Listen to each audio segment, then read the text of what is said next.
Տավուշի այրվող անտառներին օգնության շտապող և վթարի ենթարկված փրկարարներին տեղափոխել են Երևան։ Գործընկերոջը սերժանտ Տարոն Սիմոնյանին տղաները կորցրին ծառայողական պարտականությունները կատարելու ժամանակ։ Ինչ պայմաններում ու ինչպես է տեղի ունեցել ողբերգական վթարը, մանրամասները չեն հայտնում։ Երեք տուժած է հիմա բուժում ստանում Էրեբունի բժշկական կենտրոնում, նրանց կյանքին վտանգ չի սպառնում։ Երկուսը վերակենդանացման բաժանմունքում են, վիճակը միջին ծանրության։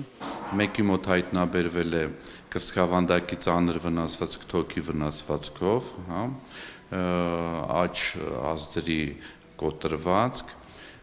մյուս հիվանդի մոտ քթոսկրի կոտրված կրծքավանդակի թեթև սալջարդ եւ ձախ սրունքի վնասվածք։ Մի հիվանդին նախապատրաստում ենք տեղափոխենք հիվանդասենյակ, մյուս հիվանդը դեռ շարունակելու է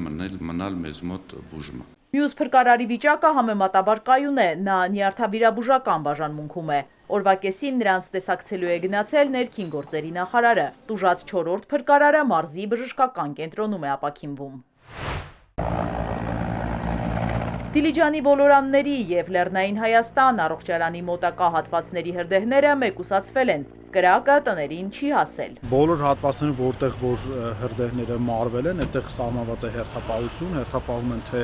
ներքին գործերի նախարարության փրկարար ծառայության աշխատակիցներ, թե պարեկային ծառայողներ, ոստիկանության ծառայողներ, հերթապահությունը սահմանված, որ ցանկացած հնարավոր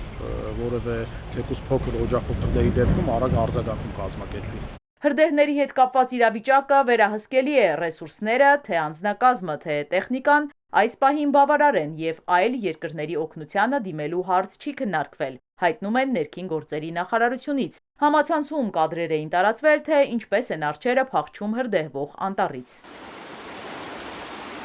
Կենդանիների անկման կամ որևէ վնասի վերաբերյալ որևէ տեղեկություն մենք չունենք։ Վերջին օրերին հրդեհներ էին Հայաստանի տարբեր հատվածներում՝ Սյունիքի, Կոտայքի, Արագածոտնի, Գեղարքունիքի, Տավուշի, Լոռու, Շիրակի մարզերում խոտածածկ և բուսածածկ հսկայական տարածք է այրվել։ Հարցերը շատ են, վարկածները նույնպես։ Դիտավորություն կա, թե ոչ, պաշտոնյաները չեն շտապում հայտնել։ Ըստ մասնագետների նաև նպաստող հանգամանք է չոր կլիման, որոշ շրջան ընդհանրապես տեղումներ չեն եղել և չոր կլիման էլ հնարավոր է, որ նպաստում է ընդհանուր հրդեհների տարածմանը։ Ներքին գործերի նախարարությունը հորդորում է խստորեն պահպանել հրդեհային անվտանգության կանոնները։ Հրդեհ կամ ծուխ նկատելու դեպքում անհապաղ զանգահարել 911։ Իզաբելլա Հովհաննիսյան, Սիմիկ Մայիլյան, Էպիկենտրոն։